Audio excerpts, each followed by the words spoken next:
Bismillahirrahmanirrahim. Assalamualaikum warahmatullahi wabarakatuh. Waalaikumsalam warahmatullahi wabarakatuh. Alhamdulillahirabbil alamin. Wassalatu wassalamu ala asyrafil anbiya'i wal mursalin wa ala alihi wa sahbihi ajmain, amma ba'du. Pada anak-anak itu ada 4 jenis emosi dasar. Courageous, ya termasuk courageous ini atau semangat ini ada senang, bahagia, riang, gembira, cinta, kagum, damai, syukur, takjub. Kemudian ada sedih, termasuk kategori ini duka, kecewa, hampa, dan malu, galau, putus asa, lara, pilu, ya, takut, emosi, cemas, khawatir, gelisah, ngeri, cemburu, ragu-ragu, dan marah, kesal, jengkel, jijik, geram, benci, dendam. Jadi ini emosi dasar pada anak sebelum dia akil balik. Ya, ini ada 4 ini. Kalau kita lihat ya, yang negatifnya lebih banyak ya dibanding positifnya ya. Iya. Dan ini ada di anak-anak, ada. Jadi kalau dia satu ketika marah, satu ketika takut, satu ketika sedih, itu wajar sebetulnya, lumrah karena ada di otak. Dan ingat ya, ini yang desain ini Allah, yang ciptakan Allah. Untuk apa?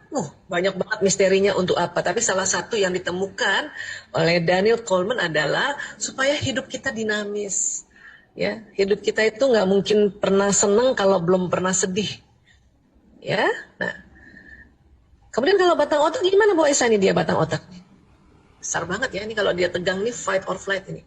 Salah satunya ya fungsi batang otak banyak sekali. Tapi untuk kondisi terutama pandemi ya yang saya ceritakan ini adalah ini tadi dia tegang dia fight or flight, serang atau kabur, serang atau kabur. Kita juga anak-anak ya serang atau kabur. Kenapa? Karena itu tadi, ya virus itu sudah masuk dalam rumah. Biasanya mungkin sebelum pandemi ini di luar rumah baru kita tegang. Ya. Masuk di rumah sudah otomatis relax. Tapi sekarang agak sulit ini. Di dalam rumah juga tegang. Ya. Nah, jadi kalau pada saat anak bosan itu berarti kolaborasi kerjanya batang otak dan otak mamalia tadi. Otak limbic system tadi. Jadi otak reptil dengan otak mamalia. Ya. Apa sih yang diharapkan oleh anak-anak pada saat dia bilang Bunda bosan, aku nggak suka, gurunya ngajarnya bosenin, misalnya gitu ya. Anak-anak nggak butuh orang tua telepon guru. Pak guru gimana sih kalau ngajar yang benar dong? Nggak butuh, itu dia tambah malu nanti. Bunda kenapa ditelepon? Aku kan cuma bilang aku bosan. Aku cuma mau bilang gitu doang. Karena untuk anak-anak di usianya mereka belum pandai memanage emosi. Salah satunya adalah itu tadi dia ungkapkan. Bahkan dia nangis. Itu juga cara. Apalagi nangis bukan hanya caranya anak-anak, cara orang dewasa juga untuk merilis, melepaskan tadi. Ya, kita punya ketegangan tadi itu dengan menangis. Ya. Jadi kalau ada ya buat ayah barangkali ya lihat istrinya nangis biarin aja. Ya, yang dibutuhkan adalah paham, ngerti, paling nggak dipeluk ya. Anak-anak juga gitu. Karena menangis itu ada orang bilang jangan nangis, itu keliru. Karena menangis itu ciptaan Allah untuk kita ya melepaskan ketegangan batang otak dan otak mamalia tadi. Kalau ada yang sampai melarang menangis itu sayang banget. Karena itu cara alami yang Allah berikan. Ya, anak juga gitu. Jadi yang dibutuhkan mereka itu sebetulnya adalah ya orang tua paham bahwa dia bosan, itu aja. Ya Bunda juga tahu ya, kamu bosan ya nak ya. Apalagi watak yang ekstrovert. Anak-anak yang watak ekstrovert itu dia kalau punya energi kalau di luar rumah dan bersama-sama teman. Kalau anak introvert sih memang senang di rumah sendiri. Makanya untuk anak introvert PJJ ini aduh luar biasa deh. Ya mungkin itu doa mereka ya. Bisa sekolah dari kamarnya. Itu anak introvert. Anak yang memang punya energi dikala kerjanya sendiri. Tapi anak ekstrovert, ya Allah. Jangankan anak ekstrovert, kita nih orang tua yang ekstrovert. Atau bapak ibu guru yang ekstrovert. Ciri khasnya itu tadi. Ya, punya kekuatan bila ketemu orang. Ya. Pulih energinya pada saat di luar rumah, itu ekstrovert. Inilah yang cepat bosan. Ya. Makanya kadang-kadang kita harus pintar memang cari variasi untuk ajak makan atau kita keluar sebentar yuk. Misalnya sore-sore aja 1 jam sama ibunya. supaya melatih anak juga untuk pakai protokol kesehatan. Masker nih, kalau pakai masker nggak pernah dilatih juga capek nanti. Satu ketika nanti ya sektor pendidikan dibuka ya. Sekarang kan kalau di daerah ya, terutama daerah yang susah sinyal kan Pak Nadiem sudah membolehkan ya. Yang susah sinyal kan, susah sinyal itu pun juga satu kelas cuman boleh berapa orang ya, 5, 8 gitu ya. Karena takut ketinggalan, karena dia sinyal susah, kemudian gadget susah di daerah ya. Di Jakarta masih belum lagi, Jabodetabek ini masih belum lagi karena masih tempatnya sangat resiko tinggi. Ya. Jadi ya jangan aja sore-sore gitu saya biasanya kalau Bu bosen Bu, kita kemana ya, paling cuman kemana kayak gitu, ke minimarket terdekat rumah, cuman beli es krim doang. Tapi latihan pakai masker anak-anak, latihan jaga jarak, latihan habis dari luar rumah sampai rumah nggak duduk nggak apa, pergi kamar mandi, itu latihan harus. Ya, itu sebetulnya buat anak-anak yang ekstrovert. Atau ada lagi anak-anak ekstrovert ini saya perhatikan ya, termasuk anak-anak saya yang ekstrovert, dia belajarnya pakai 2 gadget, 1 laptop untuk mendengarkan Bapak Ibu guru menyampaikan ya pelajaran-pelajaran sekolah, 1 gadgetnya itu untuk chatting sama teman-temannya, untuk diskusi. Karena memang itu pengganti teman-teman yang ada sekeliling. Ini yang harus kita pahami. Ya. Baik, nah sekarang level emosi pada orang dewasa lebih variasi lagi.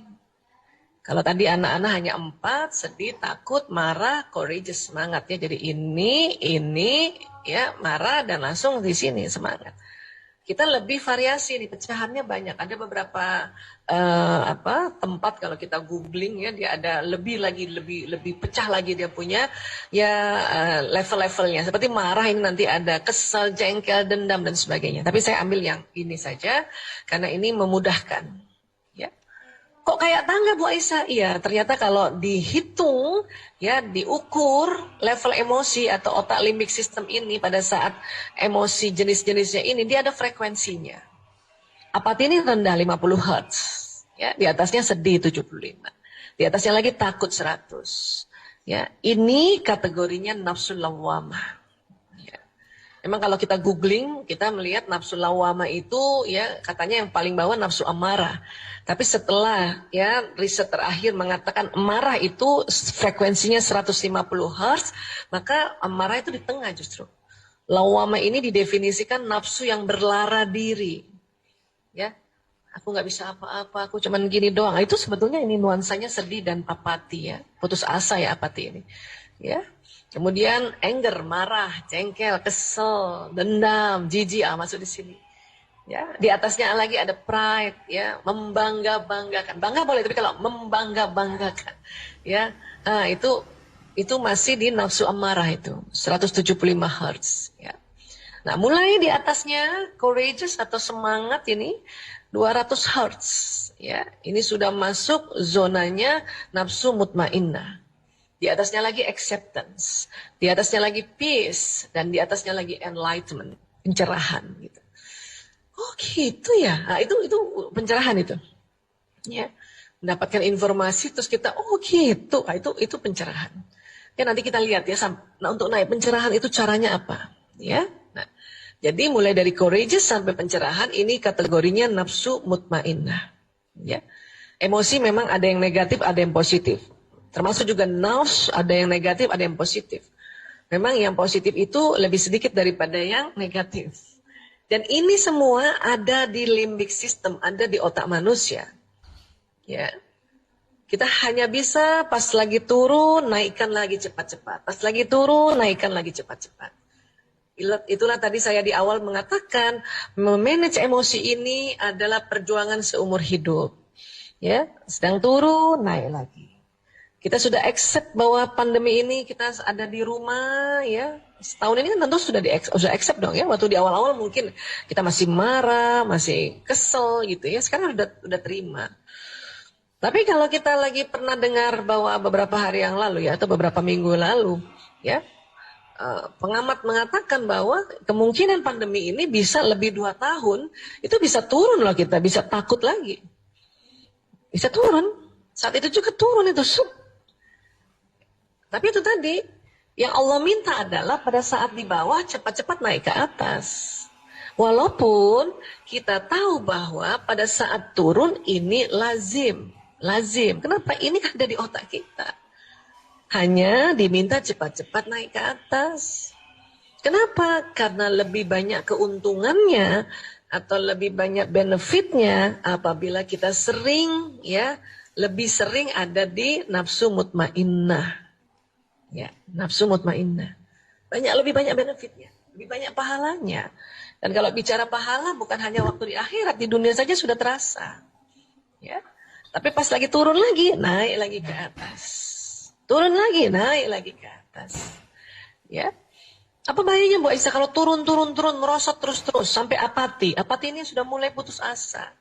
Kenapa apati putus asa? Karena sedih berkepanjangan. Sedih lebih 2 minggu itu bisa masuk apati.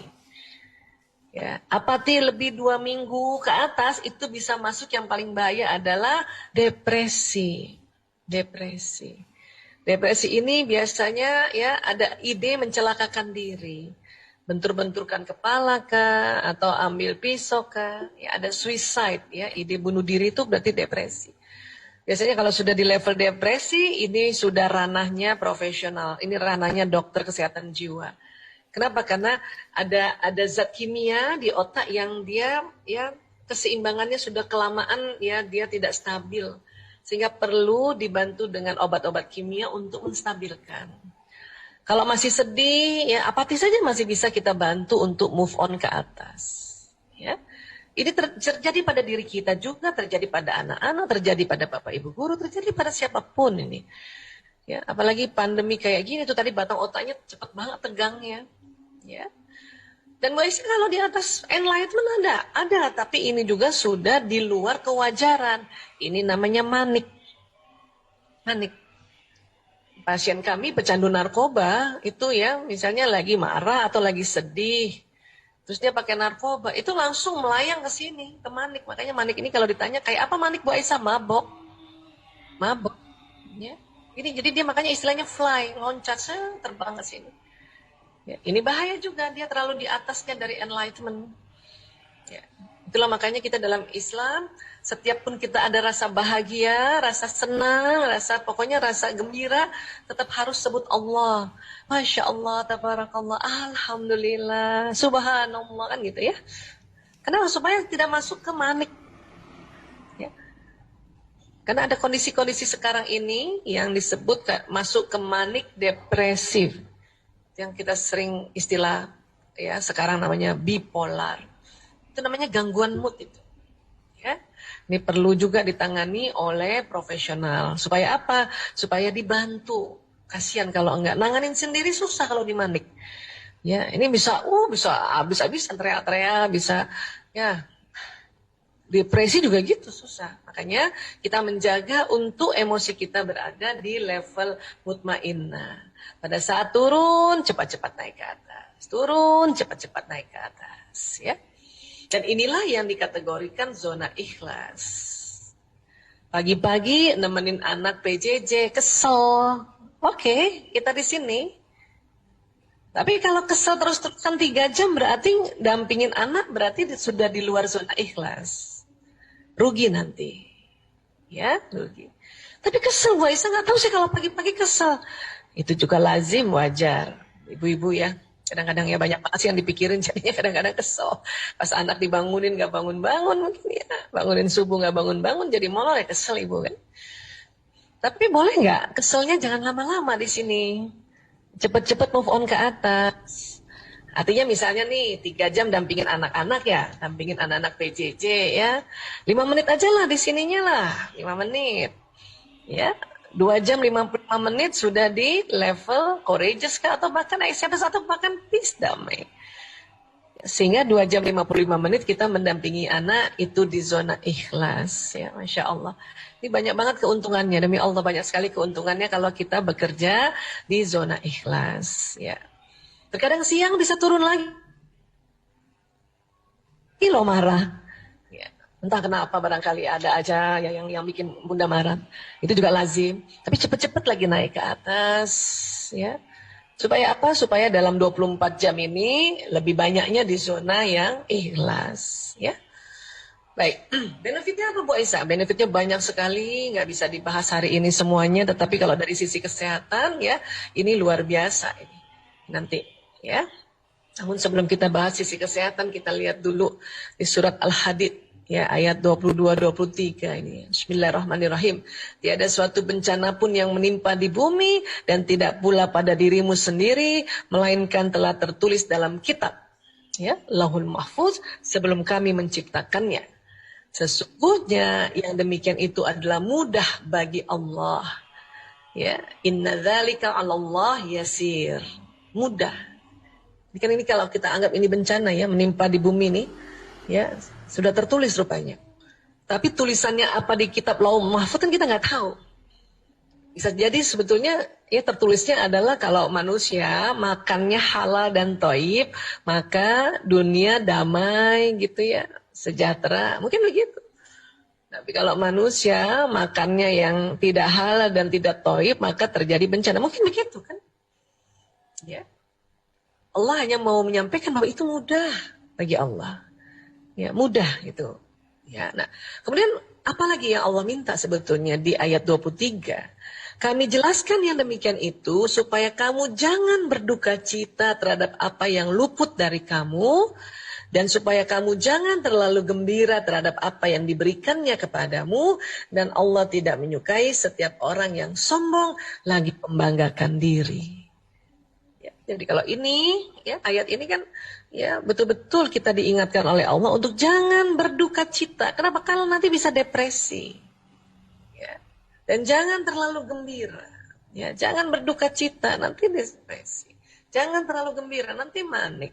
Dan Allah tidak suka ya orang yang sombong lagi membanggakan diri di sini. Itulah Allah ingatkan kita di surat Al-Hadid tadi, termasuk dalam bencana ini. Ya. Karena ada yang kita nggak ya luput dari kita nggak bisa itu.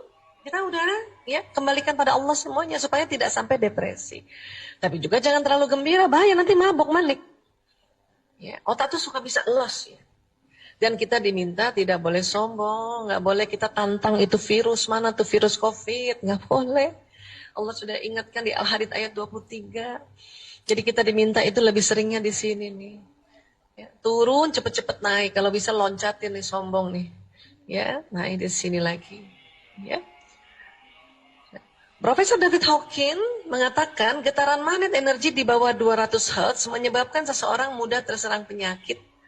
Jika frekuensi energi seseorang 200 Hz dan di atasnya maka dia senantiasa sehat. 200 mana Bu Aisyah ini dia courageous. Ya.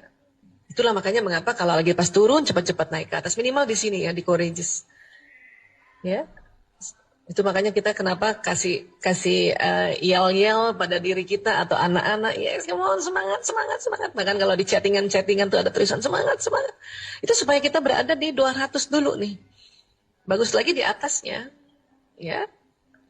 Nah, Profesor David Hawkins mengatakan di dunia ini dia telah melihat orang yang mempunyai frekuensi positif 700 Hz sampai 1000 Hz, maka kekebalan tubuh atau imunitas dan vitalitasnya sangat tinggi. Yang mana Bu Aisyah nih 1000 ini? Ya, ini dia 700 sampai 1000 enlightenment. Gimana cara masuk di enlightenment? Ya, cara paling mujarab ternyata adalah baca Quran. Mujarab banget baca Quran, ya Allah. Ya. Berikut artinya tentu ya, baca Quran. Karena kalau kita baca Quran itu, ya satu huruf itu ada 10 kebajikan. Jadi ada 10 power, 10 ya naik itu 10 frekuensi. Ya, satu huruf ya, bayangkan alif, lam, mim itu bukan satu huruf. Alif 1, ya, lam 1, mim 1. Jadi 30. Baru baca alif, lam, mim itu sudah 30 Hz naik kita. Ya. Nah ini yang keren banget, Masya Allah, ya Allah. Ya. Saya juga terasa tuh kalau lagi mens nggak bisa baca Quran sendiri, ya itu langsung rasanya, aduh naik ke atas susah banget ya. Makanya digantikan dengan apa? Mendengarkan tausiah, mendengarkan kajian-kajian, dengerin. Sekarang gampang banget ya, tinggal cari di YouTube mana ya guru-guru kita yang kita saat ini mau pilih hari ini.